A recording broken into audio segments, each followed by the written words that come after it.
नमस्कार, एक बार आपका फिर से स्वागत है। और देखिए, राजस्थान के जो किलों की हमने सीरीज स्टार्ट कर रखी थी, उसकी आज तीसरी क्लास होगी। और इससे पहले हम 8 किलो के बारे में पढ़ चुके हैं। ठीक है, तो आज हम पढ़ेंगे बीकानेर के जूनागढ़ के बारे में। ठीक है,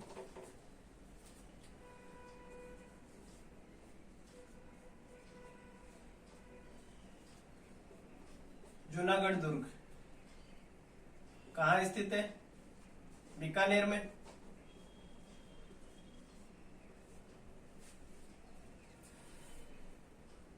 देखिए, जूनागढ़ बीकानेर में स्थित है। बीकानेर अपने मारवाड़ एरिया है, और मारवाड़ एरिया में क्या है? रेगिस्तान है, मरुस्थल है। ठीक है, तो इसके कारण पहली बात तो ये कौन सा दुर्ग हो जाएगा? भूमि दुर्ग।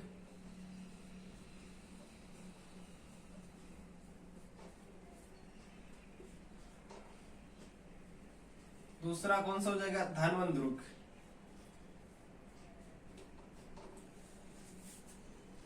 देखिए, सीधा जमीन पर बना है इसलिए हो गया भूमि दुर्ग, और चारों ओर मरुस्थल से घिरा है इसलिए ये कौन सा दुर्ग हो गया?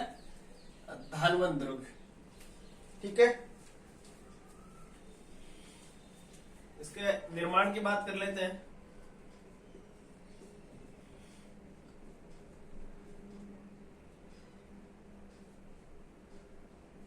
निर्माण इसका करवाते हैं महाराजा राय सिंह।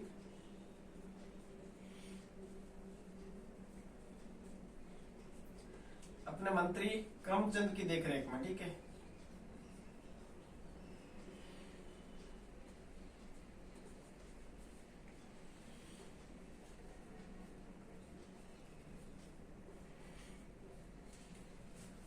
महाराजा राय सिंह इसका निर्माण करवाते हैं अपने मंत्री करमचंद की देखरेख में। ठीक है, इसकी आकृति बात कर लेते हैं। आकृति इसकी आयताकार।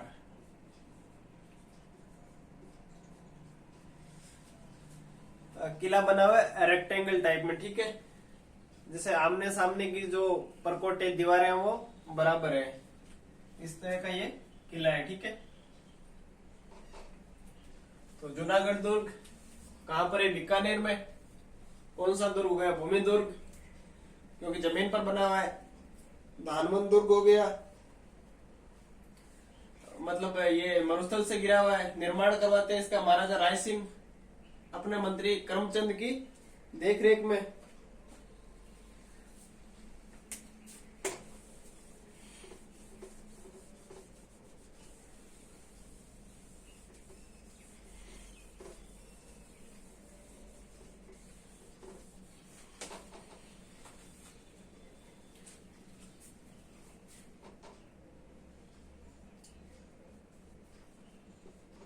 मुख्य प्रवेश द्वार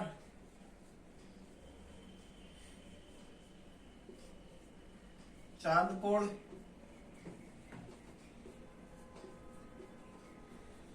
व कर्णपोल। ठीक है,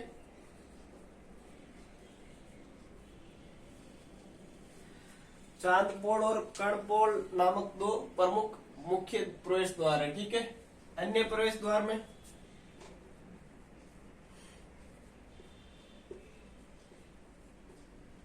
फतेहपोल,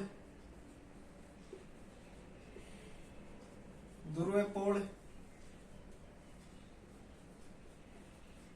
सूरजपोल,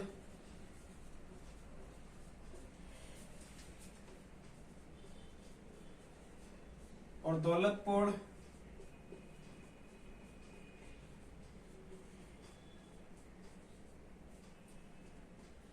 बाकी इन दो के अलावा अन्य द्वार में ये आंतरिक मुख्य द्वार है। ठीक है,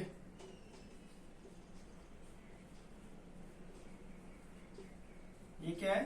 आंतरिक मुख्य द्वार, जिसमें फतेहपोल है, दुर्वेपोल है, सूरजपोल है, और ये दौलतपोल है। इसके अलावा एक अपन और है रतनपोल। सॉरी, वो मैंने जो आपको आकृति बताई थी इसकी आयताकार, वो आयताकार इसकी आकृति नहीं है। इसकी आकृति है चतुर्भुजाकार।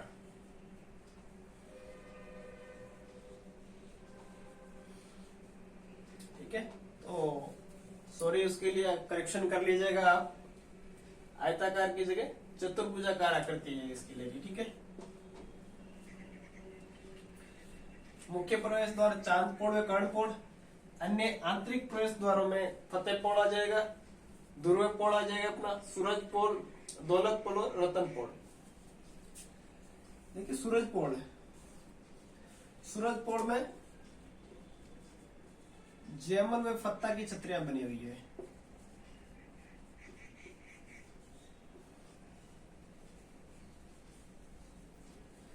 जयमल और फत्ता कौन? जयमल वही मेड़ता वाला 1568 में जब चित्तौड़ को कौन घेर लेता है? अकबर। उदय सिंह को कहा भेज दिया जाता है? गिरवा की पहाड़ियों में। बाद में जो साका किया गया उसमें केसरिया का नेतृत्व करते हैं जयमल व फत्ता, दोनों शहीद हो जाते हैं।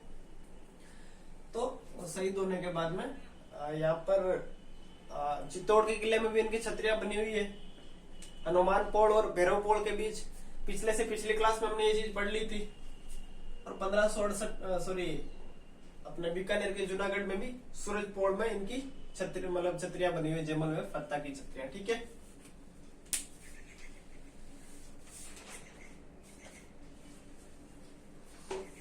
सूरज पोड़ है, उसके दोनों साइड इनकी छतरियां बनी हुई है, जयमल व फत्ता।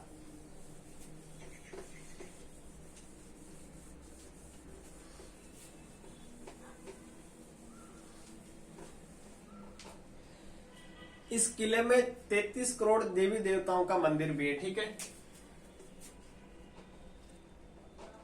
33 करोड़ देवी देवताओं का मंदिर।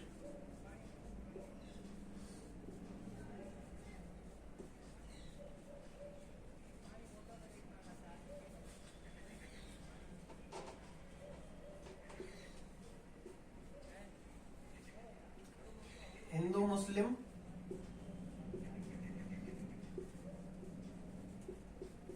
कला के श्रेष्ठ नमूने यही दिखते हैं, ठीक है। देखिए वो भी क्यों ना कि जब अकबर वो नागौर दरबार लगाता है,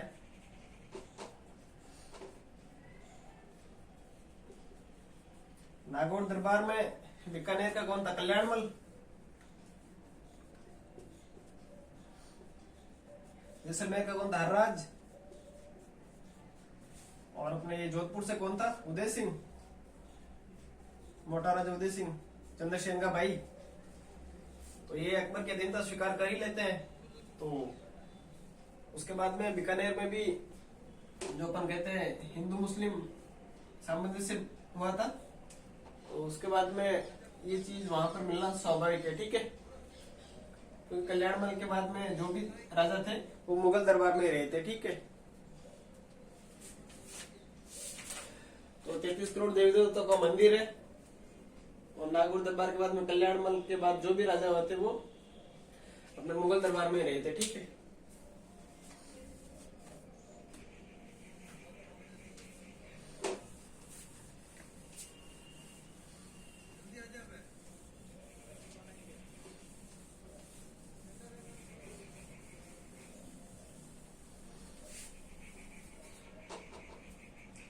दूसरा हम पढ़ते हैं लोहागढ़।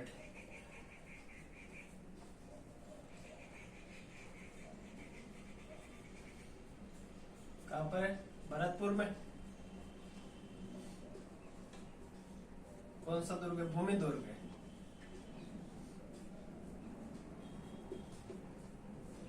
निर्माण किसने करवाया? जाट राजा सूरजमल ने।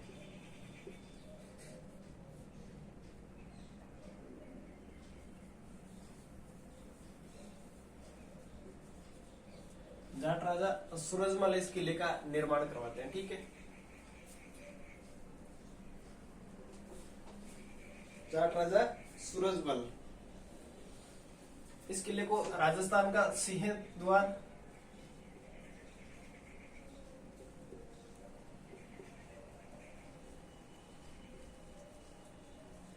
या इसको कहा जाता है उत्तरी सीमांत प्रहरी।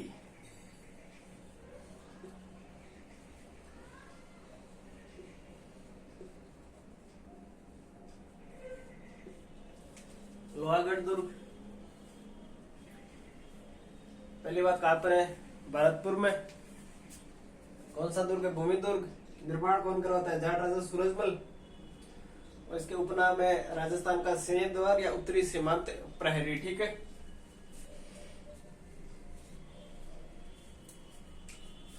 इसके आकृति की बात करें तो इसकी आकृति आयताकार है। ठीक है।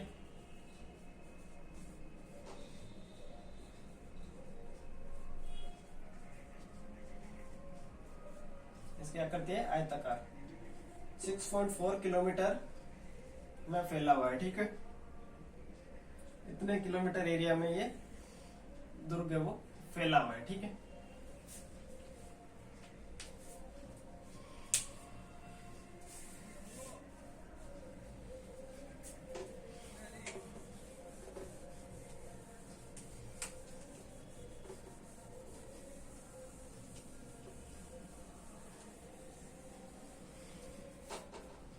देखिए यहाँ पर एक राजा होते हैं जवाहर सिंह।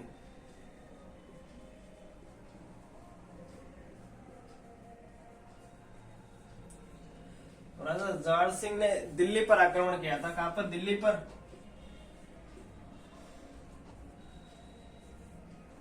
दिल्ली और लाल किला उस टाइम मुगलों का दिन था, तो ये मुगलों का शाही खजाना लूट के लाते हैं।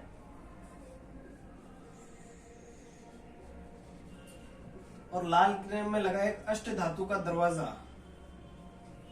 सॉरी अष्ट धातु का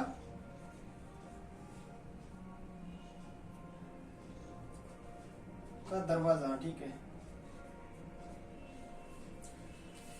तो दिल्ली पर आक्रमण करके वहां का शाही खजाना लूटते हैं और लाल किले में लगा अष्ट धातु का दरवाजा निकाल कर लाते हैं और इस किले में लगाते हैं लोहागढ़ में। ठीक है। लोहागढ़ के किले में अष्ट धातु का दरवाजा भी है। ठीक है।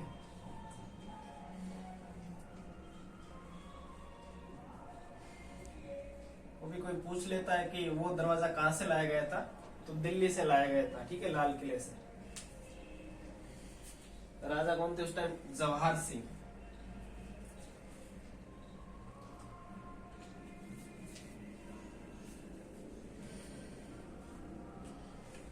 इसकी प्रमुख इमारतें कोठी खास, खास महल,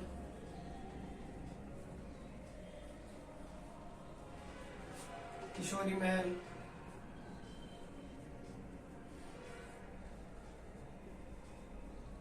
मंदिरों में लक्ष्मी नारायण मंदिर,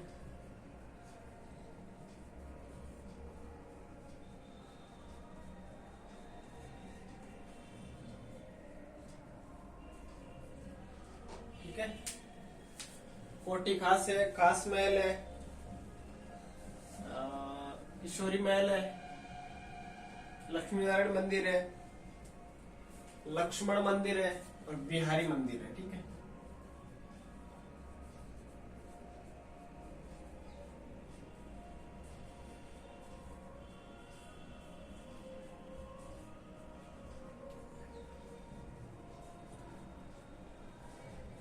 ठीक है। ये इस किले की प्रमुख इमारतें हैं और ये एक इंटरेस्टिंग घटना है जो आप याद रखिएगा। हो सकता है कभी कोई आप साक्षात्कार हो, आपका इंटरव्यू हो, उसमें भी पूछा जा सकता है, कोई ना कोई एग्जाम में भी ये चीजें पूछी जा सकती है। ठीक है।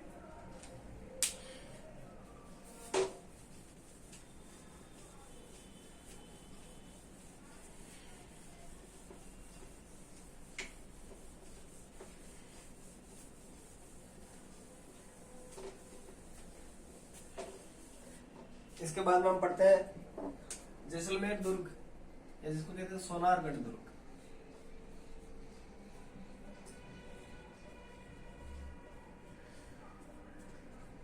कहां पर है? जैसलमेर में।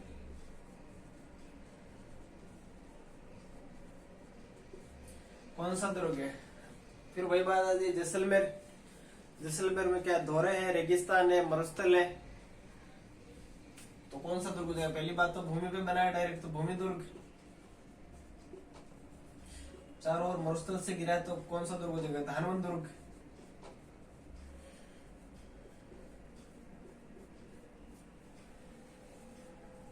निर्माण कौन करवाता है?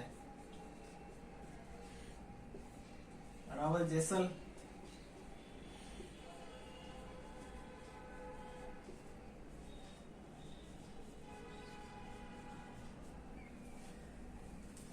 पीले पत्थरों से निर्मित है।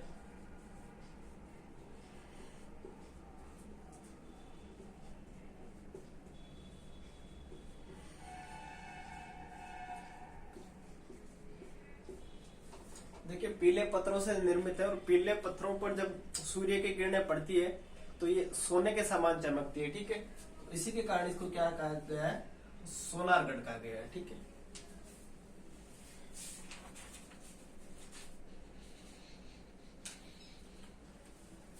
इसी को कहा गया है उत्तरी सीमा का प्रहरी।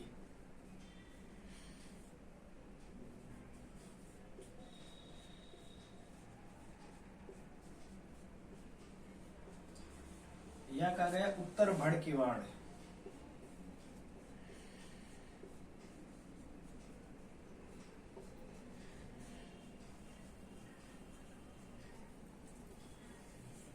ये इंपॉर्टेंट चीज है।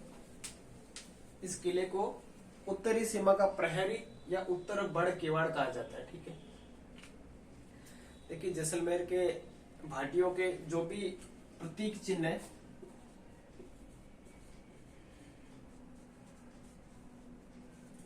उन प्रतीक चिन्हों में उत्तर बड़ किवाड़ लिखा है। ठीक है, उत्तर बड़ किवाड़ मतलब उत्तरी सीमा का प्रहरी। ठीक है,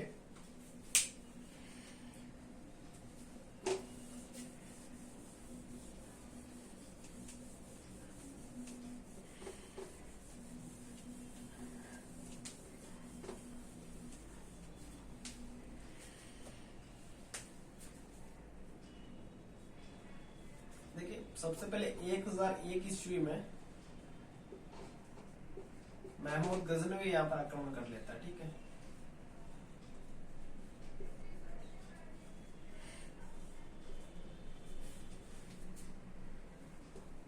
महमूद गजनवी यहाँ पर अधिकार कर लेता है। वही है, वो अफगानिस्तान से आता था, या अफगानिस्तानी लुटेरे थे। अफगानिस्तान, पाकिस्तान, सिंध, वहां से होते हुए यहाँ आएंगे।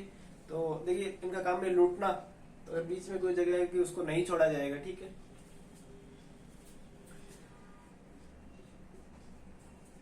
1398 में तैमूर यहाँ पर आके लूटमार करता है।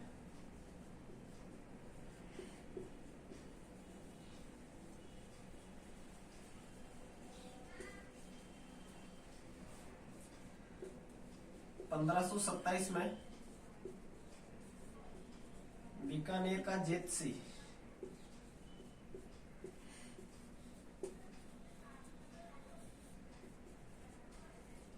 यहाँ अधिकार कर लेता है।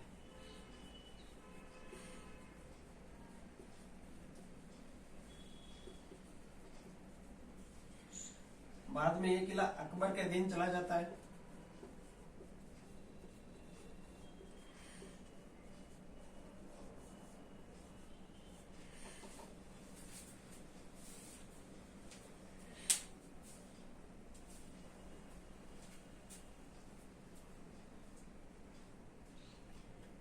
सॉरी, यहाँ पर ये चीजें भटनेर किले के बारे में थी।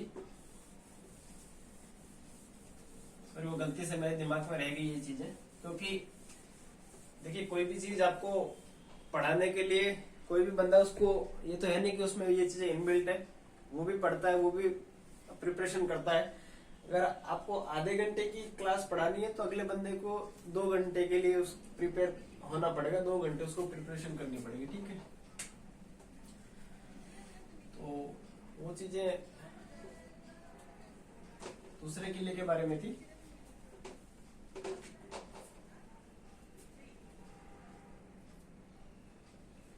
और यहाँ के शाखे पढ़ लेते हैं। ठीक है, प्रथम शाखा कब होता? अलाउद्दीन खिलजी के टाइम।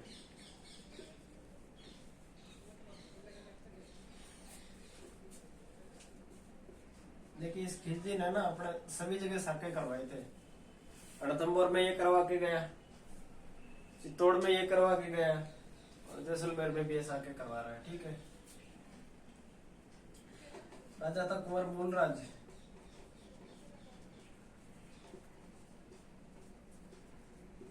तो कुंवर मूलराज ने केसरिया किया था प्लस 24,000 वीरांगनाओं ने जौहर किया था।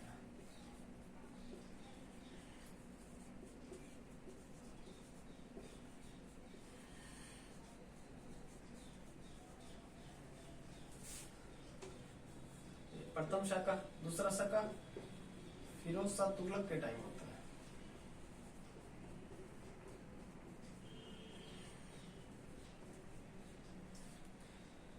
शासक था राहुल दुद्दा और त्रिलोक सिंह। ये करते हैं केसरिया का नेतृत्व है और प्लस यहाँ पर वीरांगनाएं क्या करती है, जौहर करती है। तो पहला शाखा अलाउद्दीन खिलजी के टाइम होता है, दूसरा अपने फिरोज शाह तुगलक के टाइम होता है।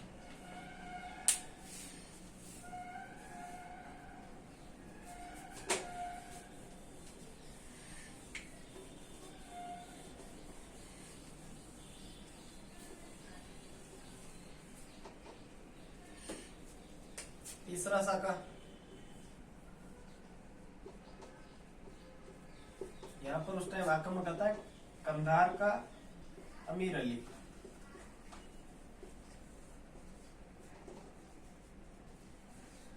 और प्लस यहाँ के भाटियों के बीच युद्ध होता है। ठीक है,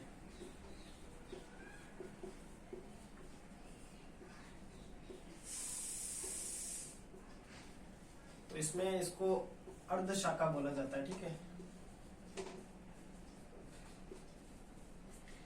लोगों ने केसरिया तो किया था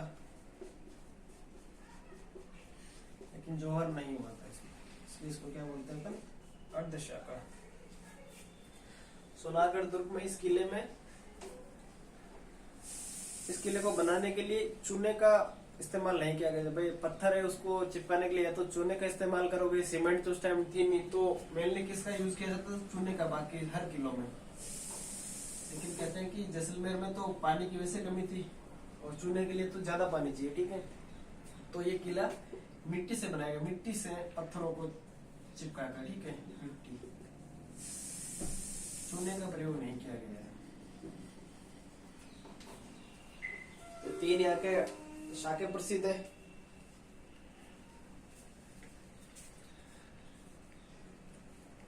त्रिकुट नामक, त्रिकुट पहाड़ी पर बना, पहाड़ी 3 कोट की इसलिए त्रिकुट पहाड़ी कहा गया है उसको। त्रिकुट पहाड़ी पर ये बना हुआ है।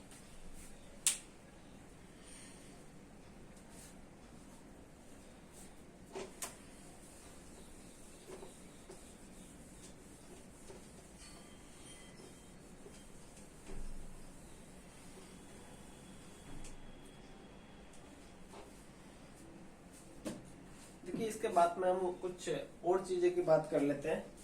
बाकी दुर्ग के बारे में हम कल पढ़ेंगे। कल लगभग सारे दुर्ग हम कवर कर लेंगे। देखिए, हम बात करते हैं एजुकेशन की। तो देखिए, एजुकेशन आप में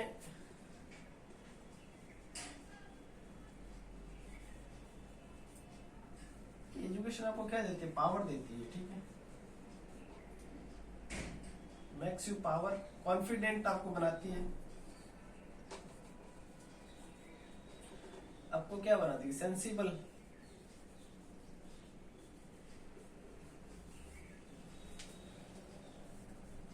काम and compose.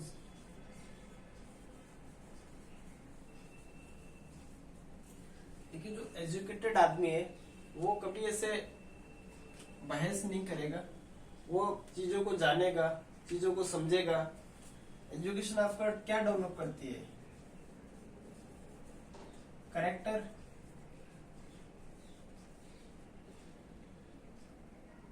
Decision making power,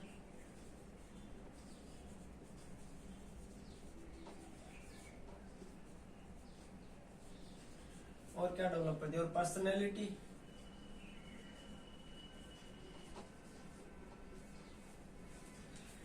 तो इसीलिए कहा गया है कि education is the most powerful weapon in modern area.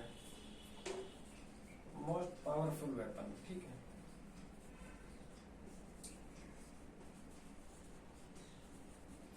क्योंकि हम एजुकेटेड है, हमें किसी चीज के बारे में पता है, तो हम 4 आदमियों के बीच बोल सकते हैं, 400 आदमियों के बीच बोल सकते हैं, 4,000, 4 लाख, 4 करोड़ आदमियों के बीच में बोल सकते हैं।